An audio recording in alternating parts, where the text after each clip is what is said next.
This will be a day long remembered. Now I am the master. Welcome to another episode of Legends and Theories.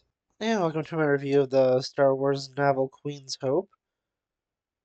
And this is the last one in the Padme series, and honestly, I think it's probably the weakest of them. It has the most linear story of them, and has some interesting stuff, including looking at Padme just before her wedding to Anakin and her going on a mission. But honestly, of all of them, I don't know, it feels just the most limiting, or maybe it's the weakest of them, because I'm remembering now the jumping everywhere in the first book.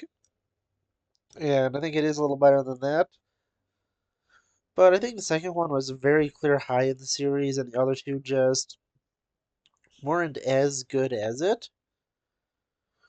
Don't get me wrong, it's still a decent book. You get some pretty cool stuff, but most of it is Padme on this undercover mission that doesn't even have a resolution in the story. It is setting up some other story that really doesn't. I don't know what it was resolved in, but I don't know. I mean, it literally just sets up another story where Nemoidian wants to take over the Trade Federation from the Separatists, and I mean, that would be interesting if they actually went through with that. But it was just Padme getting in contact with this person, and we know this ultimately is a failure, so I don't know, it's just a really weird thing to set up and know that it goes absolutely nowhere. And yeah, honestly, just going through it, just, some interesting stuff again, mainly with Sabe going and realizing she can't be Padme's double anymore and needs to go and do her own thing. I think that was a pretty interesting storyline, and her ultimately going and leaving her behind is probably a great regret she has after Padme dies, and it's pretty interesting. And then going through really everything else, I think that her learning about Anakin was interesting, and we're definitely seeing some of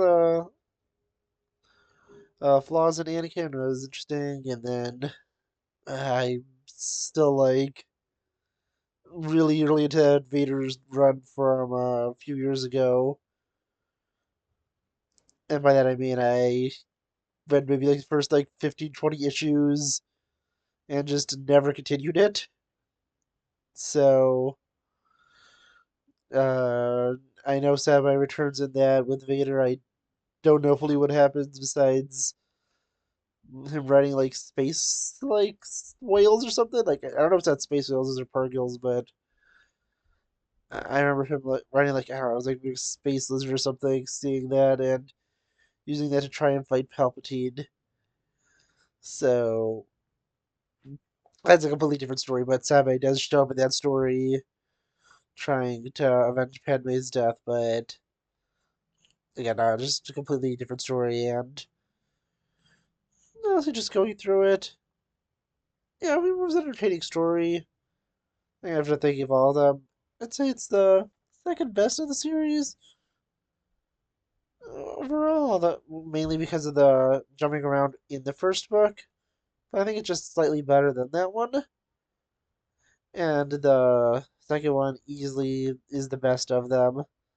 None of them were incredible, but all fun reads, and I think they did a good job with them, especially since they are young adult novels. And yeah, honestly, I am generally surprised by Star Wars' young adult stuff. It does feel like it is, and with a lot more depth and maturity than you would expect. I'm currently expecting today, as of the day I'm recording this, it should have already been here by the time this comes out, for me to receive the complete Young Jedi Knights books, which is the junior novels about Jason and Jaina. And I'm excited to eventually get to those, although I'm going to be saving that for my read through of the post Return of the Jedi books that aren't in my audiobook collection.